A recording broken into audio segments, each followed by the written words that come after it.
Hi friends, this is SSC CHL explanation paper number 41660. Quantity aptitude questions 51 నుంచి ఉన్నాయి. మనం 51st క్వశ్చన్కి వెళ్ళిపోదాం. Number of composite numbers lying between 67 and 101. So 67కి 101కి బిట్వీన్ లో ఉండే కాంపోజిట్ నెంబర్స్ కనుక్కోమంటున్నాడు. కాంపోజిట్ నెంబర్స్ కనుక్కోమంటే టోటల్ నెంబర్స్లో నుంచి ప్రైమ్ నెంబర్స్ సబ్ట్రాక్ట్ చేస్తే సరిపోతుంది. గమనించండి, అసలు 67కి 101కి మధ్యలో ఎన్ని నెంబర్స్ ఉన్నాయో తెలుసుకోవడం కోసం 101లో నుంచి 67ని సబ్ట్రాక్ట్ చేయండి. సబ్ట్రాక్ట్ చేస్తే 34 వచ్చింది. గమనించండి, 34లో నుంచి 1 సబ్ట్రాక్ట్ చేస్తే 33. సో ఈ 33 నెంబర్స్ ఉంటాయి 67కి 101కి మధ్యలో. మీరు నన్ను అడుగుతారు 1 ఎందుకు సబ్ట్రాక్ట్ చేయాలి మేడం అని. 101లో నుంచి 67 సబ్ట్రాక్ట్ చేసేటప్పుడు ఈ 34 నెంబర్స్లో 101 అనే నెంబర్ కూడా ఇంక్లూడ్ అయి ఉంటుంది. కానీ వాడు ఏమంటున్నాడు, బిట్వీన్ తీసుకోమంటున్నాడు. అంటే 67 కానీ 101 కానీ వద్దంటున్నాడు కాబట్టి -1 చేయాల్సి వస్తుంది. గమనించండి, సో 33 టోటల్ నెంబర్స్ ఉన్నాయి. ఇందులో నుంచి 67కి 101కి మధ్యలో ఉండే ప్రైమ్ నెంబర్స్ ఎన్ని ఉన్నాయో కనుక్కొని వాటిని సబ్ట్రాక్ట్ చేద్దాం. వచ్చేయండి, 67 తర్వాత ఉండే ప్రైమ్ నెంబర్ ఏంటి అన్నట్లయితే 71 ఉంటుంది. 71 తర్వాత 73 ఉంటుంది. తర్వాత 75 కాదు, 77 కాదు, 79 అవుతుంది. గమనించండి, ఇది కూడా ప్రైమ్ నెంబరే. 80స్లోకి వెళ్ళినట్లయితే 81 కాదు, 83 ప్రైమ్ నెంబర్ అవుతుంది. 85 కాదు, 87 కాదు, 89 ప్రైమ్ నెంబర్ అవుతుంది. 90స్లోకి వెళ్తే 91 కాదు, 93 కాదు, 97 అవుతుంది. సో మొత్తం మీద ఎన్ని ప్రైమ్స్ వచ్చాయంటే 6 ప్రైమ్స్ వచ్చాయి. గమనించండి, టోటల్ నెంబర్స్లో నుంచి ఈ 6 ప్రైమ్స్ని సబ్ట్రాక్ట్ చేస్తే కాంపోజిట్స్ వచ్చేస్తాయి. 27 కాంపోజిట్ నెంబర్స్ ఉన్నాయి. ఫస్ట్ ఆప్షనే మన ఆన్సర్ అవుతుంది. క్లియర్గా అబ్జర్వ్ చేయండి. నెక్స్ట్ బిట్కి వెళ్ళిపోదాం. Bit number 52. A dealer allows a discount of 15%. A customer pays an amount 318.75 for an article. At what price is the article listed? 15% discount పోయిన తర్వాత సేల్స్ ఇచ్చాడు. మన లిస్టెడ్ ప్రైస్ అంటే మార్కెట్ ప్రైస్ కనుక్కోమంటున్నాడు. సో 318.75 అనేది 15% discount పోయిన తర్వాత కాబట్టి ఇది 85% అవుతుంది. మనల్ని వితౌట్ ఎనీ డిస్కౌంట్ కనుక్కోమంటున్నాడు అంటే మార్కెట్ ప్రైస్ కనుక్కోమంటున్నాడు. 100% కనుక్కుంటే సరిపోతుంది. క్లియర్గా మీరు గమనించినట్లయితే ఈ డెసిమల్ ఈ 00 క్యాన్సిల్ అయిపోతుంది. ఇప్పుడు మీరు న్యూమరేటర్ని అబ్జర్వ్ చేసినట్లయితే 31875 అనేది 3 మల్టిపుల్, 85 3 మల్టిపుల్ కాదు కాబట్టి ఖచ్చితంగా మన ఆన్సర్ 3 మల్టిపుల్ అవ్వాలి. ఆప్షన్స్లోకి వెళ్ళి చెక్ చేస్తే ఫస్ట్ ఆప్షన్ 3 మల్టిపుల్ కాదు, సెకండ్ ఆప్షన్ 3 మల్టిపుల్ అవుతుంది. హోల్డ్లో పెట్టుకుందాం. థర్డ్ ఆప్షన్ 3 మల్టిపుల్ కాదు, ఫోర్త్ ఆప్షన్ కూడా 3 మల్టిపుల్ అవుతుంది. ఒకసారి చెక్ చేయండి, ఫోర్త్ ఆప్షన్ అనేది 3 మల్టిపుల్ అవుతుంది. ఎస్, ఇప్పుడు మనం ఒక్కసారి సెకండ్ ఆప్షన్ కానీ ఫోర్త్ ఆప్షన్ కానీ ఆన్సర్ అవడానికి ఛాన్స్ ఉంది. మీరు నన్ను అడుగుతారు డెసిమల్ లేదు కదా మేడం, డెసిమల్ లేకుండా సెకండ్ ఆప్షన్లో ఆన్సర్ ఉంది కదా, అదే ఆన్సర్ని పెట్టేయచ్చు కదా అని. 85 31875ని క్యాన్సిల్ ఖచ్చితంగా చేస్తుందో నాకు తెలుసా? తెలియదు కాబట్టి మనం ఇలా చెప్పకూడదు. డెసిమల్ ఉంటుంది ఉండదు అని మనం చెప్పకూడదు. క్లియర్గా పాయింట్ గమనించండి. ఇందులో మనం నేర్చుకోవాల్సిన మరొక పాయింట్ ఏంటంటే ఇది 80 అనుకుందాం. 84 టైమ్స్ తీసుకుంటే ఇక్కడ స్టార్ట్ విత్ 4 ఉంది కదా, 84 టైమ్స్ తీసుకుంటే 332 అవుతుంది. 320 అవుతుంది. సో ఇక్కడ చూడండి 380నే ఉంది, 320 అంటే మోర్ అయిపోయింది. 84 టైమ్సే మోర్ అయిపోయింది. మరి 85 4 టైమ్స్ అంటే మోర్ అయిపోతుంది కదా, ఎక్స్ట్రా అవుతుంది కదా. కాబట్టి ఫోర్త్ ఆప్షన్ ఆన్సర్ కాదు, సెకండ్ ఆప్షనే ఆన్సర్ అవుతుంది. గమనించండి. నెక్స్ట్ బిట్కి వెళ్ళిపోదాం. Bit number 53. The reciprocals of squares of the numbers 1 and of 1/3 are in the ratio. ఇప్పుడు ఏం చేయమంటున్నాడంటే ఈ నెంబర్స్ యొక్క రెసిప్రోకల్స్కి స్క్వేర్స్ చేసి రేషియో చెప్పమంటున్నాడు. అసలు 1/2 యొక్క నార్మల్ ఫ్రాక్షన్ ఏంటి అని చూస్తే 3/2. 3/2 యొక్క రెసిప్రోకల్ ఏంటంటే 2/3. 2/3 యొక్క స్క్వేర్ ఏంటంటే 4/9 అవుతుంది. నేను డైరెక్ట్గా నార్మల్ ఫ్రాక్షన్లోకి మార్చా, రెసిప్రోకల్ వేసా, స్క్వేర్ కూడా చేశా. అలాగే 1/3 యొక్క నార్మల్ ఫ్రాక్షన్ ఏంటి అంటే 4/3, రెసిప్రోకల్ ఏంటంటే 3/4, స్క్వేర్ ఆఫ్ రెసిప్రోకల్ ఏంటంటే 9/16 అవుతుంది. ఈ రెండింటికి రేషియో వేయమన్నాడు. గమనించండి, సో క్రాస్గా మల్టిప్లై చేసినట్లయితే 16 × 4 64, 9 × 9 81 అవుతుంది. 64:81 అనేది ఫస్ట్ ఆప్షన్లో ఉంది, అదే మన ఆన్సర్ అవుతుంది. నెక్స్ట్ బిట్కి వెళ్ళిపోదాం. Bit number 54. The average of 15 numbers is 7, the average of first 8 numbers is 6.5 and the average of last 8 numbers is 8.5, then the middle number is ఉన్నదే 15 నెంబర్స్ వాటి యొక్క యావరేజ్ 7 అని చెప్తున్నాడు. అందులో ఫస్ట్ 8 నెంబర్స్ యావరేజ్ ఇచ్చాడు 6.5 అని, లాస్ట్ 8 నెంబర్స్ యొక్క average ఇచ్చాడు 8.5 అని. ఫస్ట్ 8 నెంబర్స్ లాస్ట్ 8 నెంబర్స్ అంటున్నాడు అంటే మొత్తం 16 నెంబర్స్ గురించి చెప్పాడు. అంటే మిడిల్ నెంబర్ని 2 సార్లు కౌంట్ చేశాడని అర్థం. సో ఇప్పుడు మొత్తం మీద ఏం చేద్దామంటే ఈ 16 నెంబర్స్ యొక్క సమ్లో నుంచి 15 నెంబర్స్ యొక్క సమ్ని సబ్ట్రాక్ట్ చేస్తే ఒక నెంబర్ మిగులుతుంది, అదే మిడిల్ నెంబర్ అవుతుంది. వాడు కనుక్కోమంది కూడా మిడిల్ నెంబరే. రైట్, స్టెప్ గమనించండి. ఫస్ట్ 8 నెంబర్స్ యొక్క సమ్ కావాలంటే ఫస్ట్ 8 నెంబర్స్ ఇంటూ వాటి యావరేజ్ రాస్తే సరిపోతుంది. అలాగే లాస్ట్ 8 నెంబర్స్ యొక్క సమ్ కావాలంటే 8 ఇంటూ వాటి యావరేజ్ రాయాలి. ఈ రెండింటిని కనుక యాడ్ చేసినట్లయితే టోటల్గా 16 నెంబర్స్ యొక్క సమ్ వస్తుంది. ఇందులో నుంచి 15 నెంబర్స్ సమ్ తీసేస్తే మిడిల్ నెంబర్ వస్తుంది. 15 నెంబర్స్ యొక్క యావరేజ్ 7 కాబట్టి సమ్ ఆఫ్ 15 నెంబర్స్ తీసేస్తే సరిపోతుంది. క్లియర్గా గమనించండి, ఇక్కడేమో 8 6.5 ఉంది, ఇక్కడ 8 8.5 ఉంది. సో మొత్తం మీద యాడ్ చేసినట్లయితే 8 15 టైమ్స్ అవుతుంది. 6.5ని 8ని కామన్ తీసాక 6.5 8.5 ఉంటుందమ్మా. సో రెండింటిని యాడ్ చేస్తే 15 అవుతుంది. అంటే ఓవరాల్గా ఇక్కడ మిగిలింది ఏంటంటే 8 15s మిగిలింది. 8 15స్లో నుంచి 7 15s తీస్తే మిగిలేదు 115 కదా. So middle number is 15. Fourth option answer అవుతుంది. పాయింట్ అర్థమైంది. నెక్స్ట్ బిట్కి వెళ్దాం. Bit number 55. A man bought 25 crates of oranges for 10,000. He lost 5 crates in order to earn a total profit of 25% of the total cost. He would have to sell each of the remaining crates at. నేను చెప్తా bit winning. అసలు crates అంటే tins అమ్మ, డబ్బాలు. ఒక 25 tins of oranges కొన్నాడు 10,000 rupees పెట్టి. ఏదో ట్రాన్స్పోర్ట్ చేస్తున్నప్పుడు ఒక 5 టిన్స్ ఆఫ్ ఆరెంజెస్ లాస్ అయిపోయాడు. కానీ వాడు అమ్ముకునేటప్పుడు 25% ప్రాఫిట్ రావాలంటే ఇక రిమైనింగ్ క్రేట్స్ అమ్మేటప్పుడు ఈచ్ క్రేట్ని ఎలా అమ్మాలి అని అడుగుతున్నాడు. చూడమ్మా, he would have to sell each of the remaining crates at. Remaining టిన్స్ని ఈచ్ దాన్ని ఎలా అమ్మాలని అడుగుతున్నాడు 25% ప్రాఫిట్తో. క్లియర్గా గమనించండి. మొత్తం మీద ఎవరు ఎలాంటి ప్రాఫిట్ తెచ్చుకున్నా వాళ్ళు పెట్టిన పెట్టుబడిపైనే ప్రాఫిట్ తెచ్చుకుంటారు. వాళ్ళు పెట్టిన ఇన్వెస్ట్మెంట్ ఎంత అంటే 10,000. 10,000కి 25% ప్రాఫిట్ వచ్చిందంట. వాడికి 10,000కి 25% ప్రాఫిట్ అంటే క్లియర్గా అబ్జర్వ్ చేయండి, 2,500 ప్రాఫిట్ వచ్చింది. అంటే మొత్తం మీద 12,500కి అమ్ముకున్నాడని అర్థం.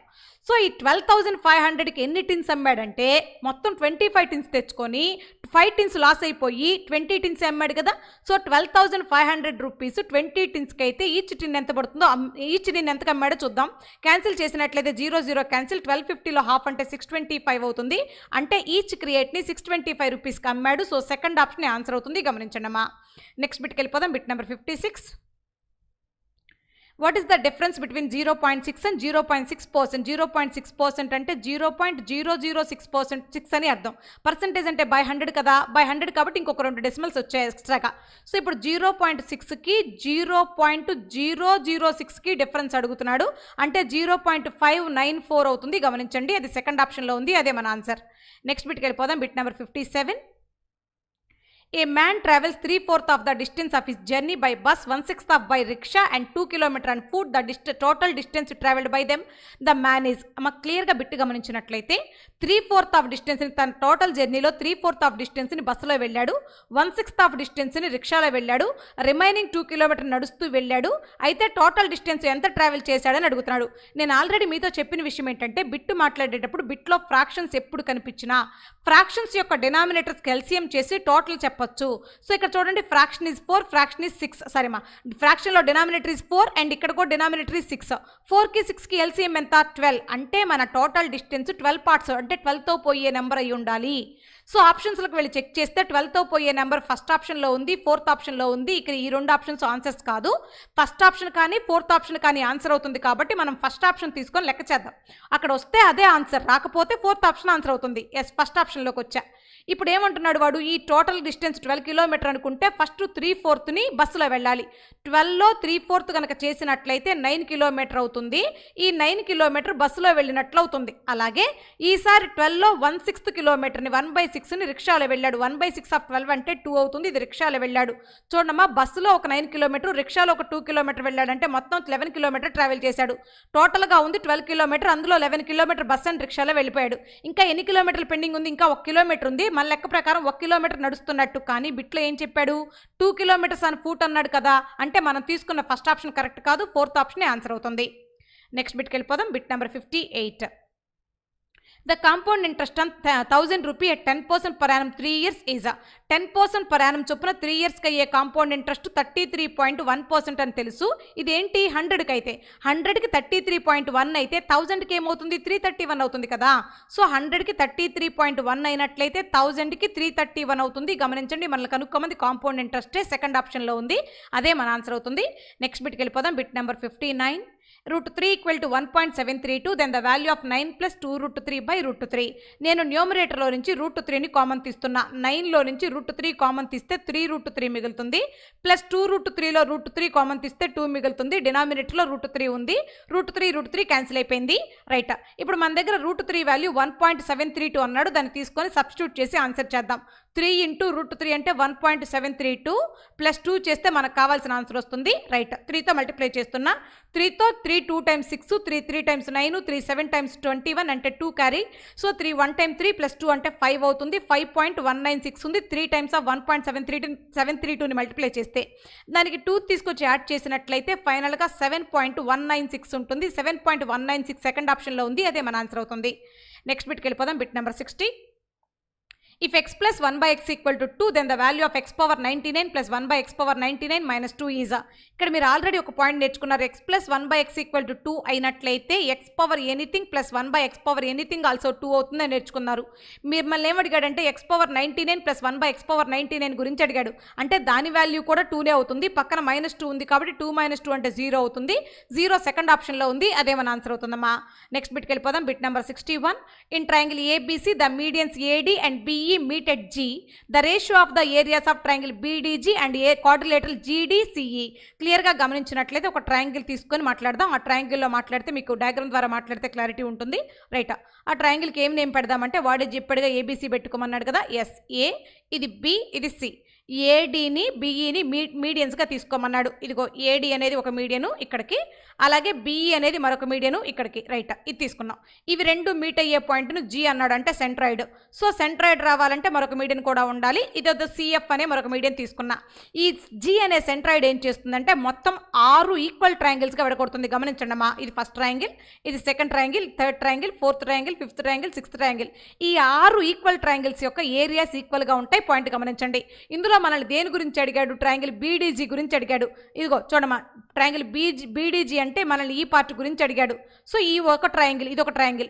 తర్వాత ఏమడిగాడంటే క్వాడ్రిలేటరల్ జీడీసీఈ గురించి అడిగాడు. ఇక్కడ ఉందమ్మా, జీడీసీఈ అనేది జీడీసీఈ అంటే 2 ట్రయాంగిల్స్ గురించి అడిగాడు. సో 1 ట్రయాంగిల్ ఏరియా గురించి, 2 ట్రయాంగిల్స్ ఏరియా గురించి అడిగాడు. 1 ట్రయాంగిల్ ఏరియా కనుక 1 పార్ట్ అయితే 2 ట్రయాంగిల్స్ ఏరియా ఎంత అవుతుంది? 2 పార్ట్స్ అవుతుంది కదా, ఎందుకంటే ఈక్వల్ పార్ట్స్లో ఉంటాయి కదా. పాయింట్ మీకు అర్థమవుతుంది. So triangular area quadrilateral area 1:2 రేషియోలో ఉంటుంది. ఫస్ట్ ఆప్షన్ ఆన్సర్ అవుతుంది అమ్మా. ఆల్ ఈ 6 ట్రయాంగిల్స్ కూడా అన్ని ఈక్వల్ ఏరియాతో ఉంటాయి. బీడీజీ కనుక 1 పార్ట్ అయితే జీడీసీఈ 1+1 2 పార్ట్స్ అవుతుంది. నెక్స్ట్ బిట్కి వెళ్ళిపోదాం. Bit number 62. PQRSTU is a cyclic hexagon, then angle P, angle R, angle T యొక్క సమ్ అడుగుతున్నాడు. మొత్తం మీద హెక్సాగాన్లో 6 యాంగిల్స్ ఉంటాయి. ఆ 6 యాంగిల్స్లో 3 యాంగిల్స్ యొక్క సమ్ గురించి అడుగుతున్నాడు. మొత్తం టోటల్గా 6 యాంగిల్స్ యొక్క సమ్ కనుక్కొని దాన్ని హాఫ్ చేస్తే సరిపోతుంది. హెక్సాగాన్లో లేదా పాలిగన్లో సమ్ ఆఫ్ యాంగిల్స్ కనుక్కోవడం కోసం వాడే ఫార్ములా n/2 × 180 వాడతాం. n-2 × 180 వాడతాం. n అంటే నెంబర్ ఆఫ్ సైడ్స్, హెక్సాగాన్ కాబట్టి 6 సైడ్స్ ఉంటాయి. సో 6 - 2 × 180 వాడతాం. గమనించండి, ఇది సమ్ ఆఫ్ 6 యాంగిల్స్. మనకు కావాల్సింది సమ్ ఆఫ్ 3 యాంగిల్సే కదా, అంటే దీంట్లో హాఫే కదా, కాబట్టి బై 2 చేస్తున్నా. సో 2తో క్యాన్సిల్ చేస్తే 180 90 టైమ్స్ క్యాన్సిల్ అయిపోతుంది. 6 - 2 అంటే 4, 4 × 90 అంటే 360 అవుతుంది. 360 అనేది సెకండ్ ఆప్షన్లో ఉంది, అదే మన ఆన్సర్. సమ్ ఆఫ్ 6 యాంగిల్స్ కనుక్కోవడానికి ఉన్న ఫార్ములా n-2 × 180. మన అందులో అడిగింది 3 యాంగిల్స్ సమ్మే కాబట్టి బై 2 చేసాం. నెక్స్ట్ బిట్కి వెళ్ళిపోదాం. Bit number 63. If r sin theta equal to 7/2 and r cos theta equal to 7√3/2, then the value of theta is a. క్లియర్గా గమనించండి, r sin theta 7/2 అని ఇచ్చాడు. r sin theta 7/2 అని ఇచ్చాడు. r cos theta ఎంత ఇచ్చాడంటే 7√3/2 అని ఇచ్చాడు. ఇప్పుడు నేనేం చేస్తున్నానంటే ఈ 7√3/2 కూడా రాసేసి ఈ రెండింటిని డివైడ్ చేస్తున్నా. సో డివైడ్ చేస్తే r క్యాన్సిల్ అయిపోతుంది. sin theta by cos theta అంటే tan theta ఉంటుంది. అలాగే ఇక్కడేం మిగులుతుంది అంటే ఈ 2 క్యాన్సిల్ అయిపోతుంది, 7 క్యాన్సిల్ అయిపోతుంది. ఫైనల్గా 1/√3 మిగులుతుంది. సో tan theta = 1/√3 ఎక్కడ అవుతుంది? theta = 30 డిగ్రీ దగ్గరే కదా. సో ఫస్ట్ ఆప్షనే మన ఆన్సర్ అవుతుంది. నెక్స్ట్ బిట్కి వెళ్ళిపోదాం. Bit number 64. Shashi can do a piece of work in 20 days. Tanya is 25% more efficient than Shashi. The number of days taken by Tanya to the same piece of work. క్లియర్గా గమనించండి, శశి తాన్య అనే 2 persons ఉన్నారు. Tanya is 25% more efficient than Shashi అంటున్నాడు. శశికి తాన్యకి efficiency ratio రాస్తే శశి 100% ఎఫిషియన్సీలో ఉంటే తాన్య 125% ఎఫిషియన్సీలో ఉంటుంది. ఎఫిషియన్సీకి ratio రాస్తే 4:5 అవుతుంది. అబ్జర్వ్ చేయండి, నేను రాసిన రేషియో ఎఫిషియన్సీ రేషియో, నాకు కావాల్సింది డేస్ కాబట్టి దీన్ని ఇన్వర్స్ చేస్తే డేస్ రేషియోలోకి మారిపోతుంది. అంటే 5:4 డేస్ రేషియో టైమ్స్ రేషియోకి వచ్చేస్తుంది. ఇందులో శశి యొక్క టైం 20 డేస్ అని చెప్తున్నాడు. అంటే 5 పార్ట్స్ టైం ఉన్నప్పుడు 20 డేస్ తీసుకుంటే తాన్య వర్కింగ్ డేస్ కావాలంటే 4 పార్ట్స్ వాళ్ళు ఎన్ని డేస్ తీసుకుంటారో కనుక్కుంటే సరిపోతుంది. 5 పార్ట్స్ 20 అయితే ఈచ్ పార్ట్ 4 అవుతుంది. 4 పార్ట్స్ అంటే 4 4 16 అవుతుంది. 16 సెకండ్ ఆప్షన్లో ఉంది, అదే మన ఆన్సర్ అవుతుందమ్మా. నెక్స్ట్ బిట్కి వెళ్ళిపోదాం. Bit number 65. If a plus 1 by b equal to 1, b plus 1 by c equal to 1, then the value of a, b, c. మనల్ని అడుగుతున్న క్వశ్చన్ ఏంటంటే a into b into c అడుగుతున్నాడు. మన దగ్గర ఉన్న ఫస్ట్ పాయింట్ ఏంటంటే a plus 1 by b equal to 1 అంటున్నాడు. దీని నుంచి నేను ఏమని మాట్లాడుతున్నానంటే a equal to 1 minus 1 by b అని మాట్లాడుతున్నా. ప్లస్ 1 by b అటు సైడ్ తీసుకెళ్ళిపోయా. దీన్ని ఏమని మాట్లాడొచ్చు అంటే క్లియర్గా bతో క్రాస్ మల్టిప్లై చేస్తే b into 1 b minus 1 by b అని మాట్లాడొచ్చు. ఏ ప్లేస్లో b మైనస్ 1 by b అని మాట్లాడొచ్చు.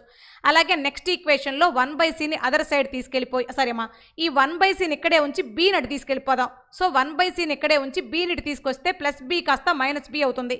1 by c కనుక 1 మైనస్ b అయితే c ఈక్వల్ టు ఏమవుతుంది 1 minus 1 by b 1 by 1 minus b అవుతుంది. గమనించాలి, అబ్జర్వ్ చేయండి అమ్మా. b నా సైడ్ తీసుకెళ్ళిపోయా, మైనస్ b అయిపోయింది. నాకు ఇందులో c కావాలి. 1 by c equal to 1 minus b అయితే c equal to 1 by 1 minus b అవుతుంది. గమనించండి, ఇది c వాల్యూ.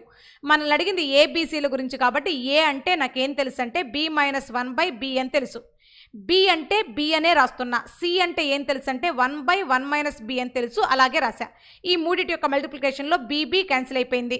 ఇక్కడ చూడండి, ఈ పార్ట్లో నుంచి మైనస్ కనుక కామన్ తీసినట్లయితే ఇప్పుడు నేను స్టెప్ ఇలా రాయొచ్చు. b మైనస్ను కామన్ తీసి ముందుకు తీసుకొచ్చేసి b minus 1 into 1 by b minus 1 రాయొచ్చు. ఎందుకంటే మైనస్ను కామన్ తీసా కాబట్టి. b మైనస్ 1 క్యాన్సిల్ అయిపోతుంది. ఫైనల్గా -1 మిగులుతుంది. -1 సెకండ్ ఆప్షన్లో ఉంది. అదే మన ఆన్సర్ అవుతుంది. నెక్స్ట్ బిట్కి వెళ్ళిపోదాం. బిట్ నెంబర్ 66 అమ్మా. If 2x minus 1 by 2x equal to 5, then the value of x square plus 1 by 16x square minus 2 is. క్లియర్గా అబ్జర్వ్ చేయండి, మనకు కావాల్సింది x square plus 1 by 16x square కావాలి. అందుకని నేను నా దగ్గర ఉన్న ఈక్వేషన్ని బోత్ సైడ్స్ 2తో డివైడ్ చేస్తున్నా. 2తో డివైడ్ చేస్తే 2x by 2 అంటే x అవుతుంది. 1 by 2x by 2 అంటే 1 by 4x అవుతుంది. ఈక్వల్ టు 5 by 2 అవుతుంది. మన దగ్గర ఉన్న ఈక్వేషన్ని బోత్ సైడ్స్ 2తో డివైడ్ చేసా. ఎందుకంటే నాకు x స్క్వేర్ కావాలి, x టర్మ్లో 2 ఉండకూడదు. అందుకే 2తో డివైడ్ చేసా. రైట్, వాడు ఏం కనుక్కోమంటున్నాడు? x square plus 1 by 16x square minus 2 అడుగుతున్నాడు. సో అలా రావాలంటే ఇప్పుడు నేను ఏం చేయాలంటే దీన్ని బోత్ సైడ్స్ స్క్వేర్ చేస్తే సరిపోతుంది. అబ్జర్వ్ చేయండి, ఇది a minus b whole square formula కాబట్టి a square plus b square అంటే plus 1 by 16x square minus 2ab 2 into x into 1 by 4x రాయాలి. Equal to 5 square by 2 square అంటే 25 by 4 అవుతుంది. ఇక్కడ x క్యాన్సిల్ అయిపోయింది. ఈ 2 అనేది కూడా 4ని 2 టైమ్స్ క్యాన్సిల్ చేసింది. అంటే -1 by 2 ఉంది. ఈ -1 by 2 ఇటు వచ్చేస్తే +1 by 2 అవుతుంది. గమనించాలమ్మా, +1 by 2 అవుతుంది. రైట్, ఇప్పుడు మన దగ్గర ఫైనల్గా మిగిలింది x square plus 1 by 16x square is equal to 25 by 4 plus 1 by 2 మిగిలింది. కానీ వాడు x square plus 1 by x square 16x స్క్వేర్తో పాటు -2 గురించి కూడా అడిగాడు. ఇప్పుడు నాకు LHSలో -2 కావాలంటే RHSలో కూడా అంటే బోత్ సైడ్స్ -2 తీసుకుంటేనే ఈక్వేషన్ సాటిస్ఫై అవుతుంది. వాడు అడిగిన వాల్యూ వస్తుంది. సో అబ్జర్వ్ చేయండి, ఇక్కడ మీరు గమనించినట్లయితే 1 by 2 - 2 అంటే 1.5 మిగులుతుంది. 2లో నుంచి హాఫ్ పోతే 1.5 మిగులుతుంది, కానీ మైనస్లో మిగులుతుంది. అబ్జర్వ్ చేయండి, మిగిలేది ఏంటంటే 25 by 4 మైనస్ 1.5 అంటే -3 by 2 మిగులుతుంది. ఈ 3 by 2ని క్యాలిక్యులేషన్ కన్వీనియంట్ కోసం 6 by 4 అని రాసుకుంటే 25 by 4లో 6 by 4 సబ్ట్రాక్ట్ అయితే 19 by 4 ఉంటుంది. సో వాడు అడిగిన question x square plus 1 by 16x square minus 2 యొక్క ఆన్సర్ 19 by 4 అవుతుంది. 19 by 4 ఫస్ట్ ఆప్షన్లో ఉంది. అదే మన ఆన్సర్ అమ్మా. నెక్స్ట్ బిట్కి వెళ్దాం. Bit number 67. Triangle XYZ is a right angle triangle and angle y equal to 90 degree if xy equal to 2.5 cm and yz equal to 6 cm, then the circumradius of triangle XYZ. Triangle XYZ right angle triangle అని చెప్తున్నాడు. y దగ్గర right angle ఉందని చెప్తున్నాడు. ఇది y, ఇది ఎక్స్గా తీసుకుందాం, ఇది జెడ్గా తీసుకుందాం. ఇప్పుడు చూడండి, XY 2.5 అని ఇచ్చేశాడు, అందులో YZ 6 సెంటీమీటర్స్ అని ఇచ్చేశాడు. మనల్ని సర్కమ్ రేడియస్ కనుక్కోమన్నాడు. రైట్ యాంగిల్ ట్రయాంగిల్లో సర్కమ్ రేడియస్ ఎలా ఉంటుందంటే హైపోటెనస్లో హాఫ్ ఉంటుంది. గమనించాలమ్మా, ఇప్పుడు నేను హైపోటెనస్ కనుక్కొని దాన్ని హాఫ్ చేస్తే సరిపోతుంది. హైపోటెనస్ కనుక్కోవాలంటే hypotenuse square equal to side square plus side square వేస్తే సరిపోతుంది. ఒక సైడ్ స్క్వేర్ అంటే 6 స్క్వేర్ 36 అవుతుంది. మరొక సైడ్ స్క్వేర్ అంటే 2.5 స్క్వేర్ 2.5 స్క్వేర్ అంటే 6.25 అవుతుంది. గమనించండి, ఈ రెండింటిని యాడ్ చేస్తే హైపోటెనస్ స్క్వేర్ వస్తుంది, దాన్ని స్క్వేర్ రూట్ చేస్తే హైపోటెనస్ వస్తుంది. సో యాడ్ చేస్తే 42.25 అవుతుంది. ఇది హైపోటెనస్ యొక్క స్క్వేరు, దీన్ని స్క్వేర్ రూట్ చేస్తే హైపోటెనస్ వస్తుంది. గమనించండి అమ్మా. సో 42.25 యొక్క స్క్వేర్ రూట్ ఎంత అంటే 6.5 అవుతుంది. ఇది హైపోటెనస్. దీంట్లో హాఫ్ మనకు కావాల్సిన సర్కమ్ రేడియస్ అవుతుంది. 6.5లో హాఫ్ అంటే 3.25 అవుతుంది. 3.25 సెకండ్ ఆప్షన్లో ఉంది. అదే మన ఆన్సర్. నెక్స్ట్ బిట్కి వెళ్ళిపోదాం. Bit number 68. In triangle ABC, angle B equal to 5 into angle C, angle A equal to 3 into angle C, then the measure of angle C. Angle C గురించి అడుగుతున్నాడు. మొత్తం ట్రయాంగిల్ ABCలో సమ్ ఆఫ్ యాంగిల్స్ ఎంత ఉండాలంటే 180 ఉండాలి. మనకి ఏం తెలుసు అంటే A అంటే 3 యాంగిల్ C అని తెలుసు. ప్లస్ బి అంటే 5 యాంగిల్ సి అని తెలుసు, సి అంటే సీనే తీసుకుందాం. ఇప్పుడు angle A plus angle B plus angle C equal to 180 ఉండాలి. అలాగే రాసా. యాడ్ చేస్తే అన్ని సీల్లోనే ఉంది కాబట్టి యాడ్ చేస్తే 3 + 5 8 + 1 అంటే 9. So 9 angle C equal to 180 అయితే యాంగిల్ సి ఈక్వల్ టు 20 అవుతుంది. మనల్ని అడిగింది కూడా యాంగిల్ సీనే, 20 థర్డ్ ఆప్షన్లో ఉంది. అదే మన ఆన్సర్. నెక్స్ట్ బిట్కి వెళ్ళిపోదాం. Bit number 69. The length of shadow of tower is √3 times that of its length. The angle of elevation of the sun is. క్లియర్గా గమనించండి. టవర్ ఇలా ఉంటే దాని యొక్క షాడో ఇలా పడిందంట. ఏమంటున్నాడు? Shadow of tower is √3 times అంటున్నాడు. లెంత్ కనుక హెచ్ అయితే షాడో h√3 అవుతుంది. అయితే మనల్ని కనుక్కోమంది ఈ రెండింటి యొక్క యాంగిల్ ఆఫ్ ఎలివేషన్ కనుక్కోమంటున్నాడు. అంటే ఇక్కడ ఉన్న తీటా కనుక్కోమంటున్నాడు. మన దగ్గర తీటాకి ఆపోజిట్ సైడ్ ఉంది, ఎడ్జసెంట్ సైడ్ ఉంది కాబట్టి tan తీటా తీసుకుందాం. tan theta equal to opposite side by adjacent side అని రాద్దాం. సో హెచ్ క్యాన్సిల్ అయిపోతుంది. tan theta equal to 1/√3. 1/√3 ఎక్కడ వస్తుందంటే తీటా ఈక్వల్ టు 30 డిగ్రీ దగ్గర వస్తుంది. సో సెకండ్ ఆప్షన్లో ఉంది. అదే మన ఆన్సర్ అవుతుందమ్మా. వాడు ఫైండ్ అవుట్ చేయమంది ఎటు యాంగిల్ ఆఫ్ ఎలివేషన్, తీటానే 30 ఆన్సర్. నెక్స్ట్ బిట్లోకి వెళ్ళిపోదాం. Bit number 70. If x is the area, y is the circumference and z is the diameter of circle, then the value of x by yz. x అంటే area, y అంటే circumference, z అంటే diameter. అయితే ఇదంతా సర్కిల్లో అయితే ఎక్స్కి x by yz యొక్క ratio అడుగుతున్నాడు. x అంటే ఏరియా అన్నాడు. మనకి సర్కిల్ యొక్క ఏరియా అంటే πr² అని తెలుసు. బై y అంటే సర్కంఫరెన్స్, సర్కిల్ యొక్క సర్కంఫరెన్స్ అనగానే 2πr అని తెలుసు. z అంటే డయామీటర్ అంటే 2r అని తెలుసు. సో పై కామన్గా ఉంది, క్యాన్సిల్ చేద్దాం. r ఇంటూ r² క్యాన్సిల్ అయిపోయింది. ఫైనల్గా 1/4 మిగిలింది. 1/4 అంటే 1:4 సెకండ్ ఆప్షన్లో ఉంది. అదే మన ఆన్సర్ అవుతుంది. నెక్స్ట్ బిట్కి వెళ్ళిపోదాం. Bit number 71. If tan theta equal to 1, then the value of 8 sin theta plus 5 cos theta by 8 sin cube theta minus 2 cos cube theta plus 7 cos theta. అమ్మ tan theta equal to 1 అంటున్నాడు. అంటే theta equal to ఎంత అని? theta equal to 45 అని. Yes theta వచ్చింది కదా, ఇంక వాడు ఏది అడిగితే అది చేసేద్దాం.